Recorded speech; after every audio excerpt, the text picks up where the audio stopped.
L'AES est une cible. Voilà, c'est voir des Africains s'unir, c'est pas bon pour d'autres. Les questions fusent des quatre coins du pays pour le président du Faso dès l'entame de cette émission interactive sur les antennes de Radio Burkina. Une première série de questions porte sur les velléités de déstabilisation. L'occasion pour le capitaine Ibrahim Traoré d'expliquer les enjeux et surtout les mobiles de cet acharnement pour couler le navire Burkina. En sévissant pour redresser, vous créez des ennemis internes et externes. Il faut donc s'attendre à ces situations de déstabilisation, d'assassinat et de tout. Parce que nous avons touché aux intérêts de beaucoup de personnes. Il y a donc une inégalité sociale, il y a de la corruption, il y a une mauvaise gestion de la chose publique. Et si nous essayons de vouloir redresser tout ça, forcément on va toucher aux intérêts individuels de certaines personnes. Et ces personnes très souvent sont riches, ont de l'argent, utilisent cela pour manipuler souvent des personnes plus pauvres qu'elles, pour nous les mettre à dos en fait.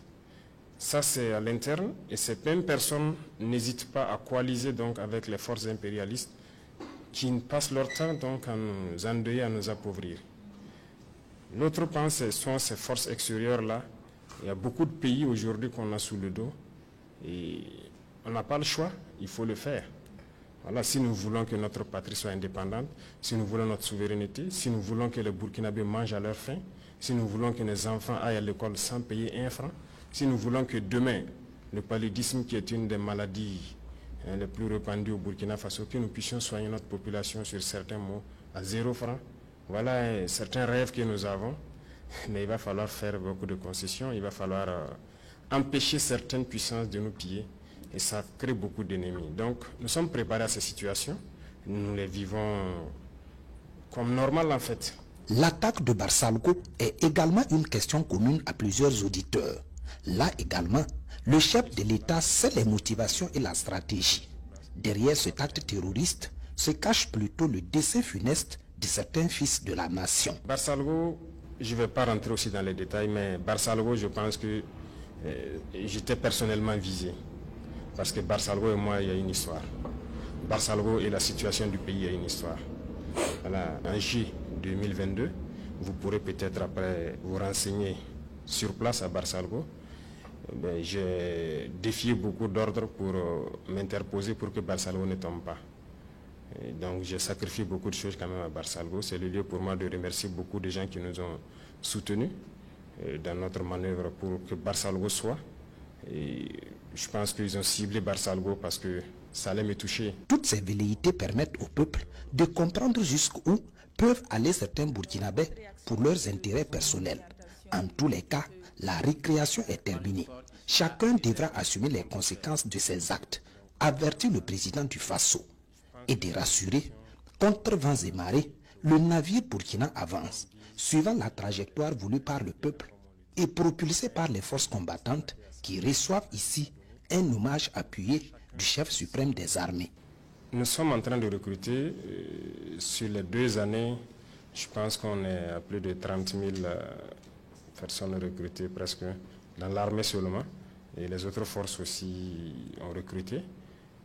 Nous avons doublé, sinon même plus, la masse de forces donc, au niveau de l'armée des terres pour pouvoir faire face. Mais nous partons aussi à un rythme un peu lent parce qu'il y a beaucoup de choses qu'il faut autour du recrutement. Si vous remarquez, nous avons recruté en temps 5 000, après on est passé à 10 000, aujourd'hui nous sommes à presque 15 000, parce que la formation, il ne faut pas la bâcler. Et c'est l'occasion donc de remercier donc, certains pays, donc, notamment les pays de l'AES, qui nous ont donné un coup de main au départ. Le Niger, nous avons envoyé des troupes au Niger formées pour revenir s'installer. Nous avons envoyé des troupes au Mali formées. Nous en avons envoyé donc au Togo. Aujourd'hui, depuis que nous avons pris notre destin en main, comme on le dit, la plupart des pays européens qui offraient des formations au Burkina ont systématiquement fermé. Et certains pays, malheureusement, donc, qui sont nos voisins, ont automatiquement aussi fermé les rapports militaires avec nous. Tout cela participe de la souveraineté, puisque désormais, les formations militaires s'effectuent dans l'espace AES, répond le chef de l'État à un groupe d'auditeurs qui s'intéresse aux résultats engrangés depuis l'institution de la Confédération des États du Sahel. L'AES est une cible. Voilà, c'est voir des Africains s'unir, c'est pas bon pour d'autres personnes. Donc il faut tout faire pour casser cette alliance. On comprend, mais nous sommes là pour ça.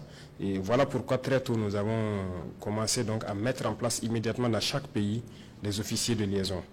Voilà, donc il y a des Burkinabés au Mali et au Niger qui participent donc au centre des opérations. Il y a des Maliens, des Nigériens au Burkina, ainsi de suite. Donc dans chaque pays, il y a des équipes d'officiers qui ont été dépêchés pour faire office de liaison, pour coordonner au niveau des centres des opérations tout ce qui se fait en interarmes. Je vous ai parlé tantôt de la formation. On a fait beaucoup de formations ensemble. Et si vous vous souvenez, dès le départ, il y a des gens qui ont signalé entre-temps des forces spéciales guinéennes qui étaient ici. Ils sont venus nous aider à former. Et dans l'AES, on a eu beaucoup de formations ensemble. Vous avez dû voir des rumeurs qui ont circulé des forces burkinabées à l'aéroport de Niamey, ainsi de suite. On a fait de l'entraînement ensemble, mais on fait aussi du combat ensemble.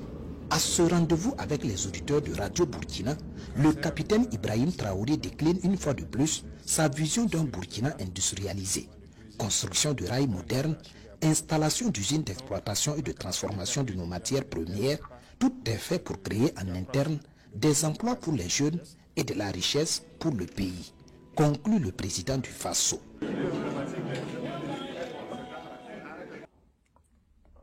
Camarades peuple d'Afrique, vous avez entendu beaucoup de choses. Voilà. L'AES est une cible. L'AES est une cible. Quand vous décidez de vous unir, vous devenez une cible pour l'Occident. Vous avez compris, non? C'est ce qu'il dit toujours. Toutefois, où les Africains ont décidé de s'unir, les Occidentaux les en ont empêchés ou ont pris possession de leurs organes d'union. Vous comprenez? L'Organisation de l'Unité africaine, l'OUA, a été pris en otage pour la transformer en UA, en Union africaine. UA. L'Union africaine aujourd'hui est prise en otage par les États-Unis après les 70%. 70 à 75%. La CEDEAO, je vais pas faire un dessin. La CEDEAO est prise en otage par la France. La France elle-même qui est prise en otage par les États-Unis et l'OTAN. Vous comprenez? Donc, à partir du moment où ils n'arrivent pas à prendre possession, ils n'arrivent pas à prendre possession, ils n'arrivent pas à contrôler l'AES, ils veulent le détruire. Ils veulent la détruire au tapement. C'est pourquoi ils ont installé un coup d'État permanent contre les trois présidents. Chaque coup d'État, chaque complot en cache un autre. Chaque complot en cache un autre. C'est permanent. Ils ont les moyens pour ça. Et ils ont les hommes pour ça. Parce qu'il y a des apatrides, la petite bourgeoisie, qui, parce qu'elle est frustrée par la refondation qui est en train de s'opérer de façon radicale au Burkina Faso, ils vont s'allier à l'impérialisme parce que leurs intérêts sont touchés. Les puissants du pays, leurs intérêts sont touchés. Et donc, ils ont mal. Ils s'allient avec l'impérialisme, ils payent des gens à l'intérieur pour semer les troubles, semer le désordre. Vous comprenez ça? C'est ça la vérité. Et c'est ce qu'il me fait toujours à vous dire. Réveillez-vous, restez toujours en alerte. Vous comprenez ça? Vous savez aussi pourquoi je n'attaque pas trop la Guinée? La Guinée de Doumbouya là. Je n'attaque même pas. Vous savez pourquoi? Voilà ça. Les forces spéciales guinéennes sont venues former des Burkinabés. Est-ce que vous avez ça? Est-ce que vous saviez ça? Voilà. Donc, si tu ne sais pas tout ça, tu vas penser que c'est rentré soit ici. Le Togo, par exemple. Il y a les Burkinabés qui sont formés par des Togolais. Est-ce que vous voyez un peu la complexité des choses? Donc, on ne peut pas attaquer certaines personnes d'une manière ou d'une autre. C'est vrai qu'on doit les attaquer, mais on ne peut pas les attaquer puisque, quelque part, non seulement ils nous font rien, mais ils nous aident. Vous comprenez ça? La Guinée comme ça. La Guinée ne fait rien contre l'AES. La Guinée ne mène aucune activité contre l'AES. Aucune activité subversible, en tout cas contre l'AES. Le Togo, pareil. Donc, à part de ce moment, quelqu'un qui ne te fait rien, pourquoi t'arriver quelque chose? Donc, on ne peut pas les attaquer. Au-delà de ça, le Togo aide l'AES.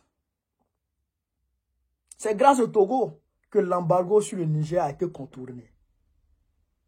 Vous avez vu les convois de camions qui passaient par le Burkina Faso, où les forces burkinabées et puis les forces nigériennes se relayaient pour convoyer ces convois-là au Niger.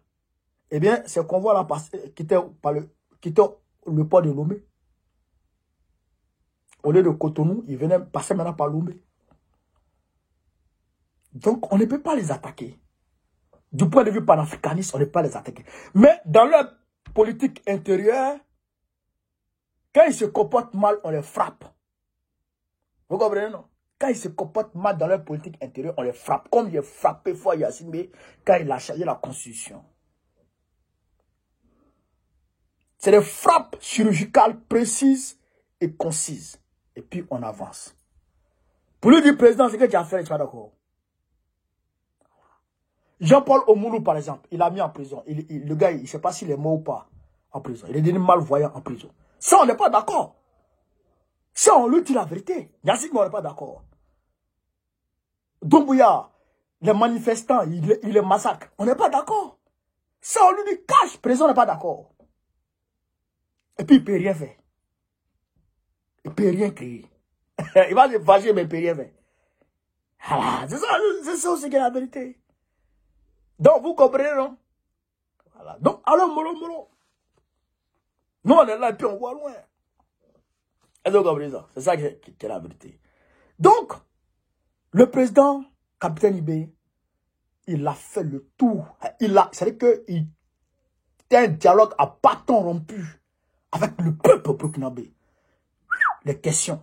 Mais il a répondu de façon magistrale à toutes ces questions.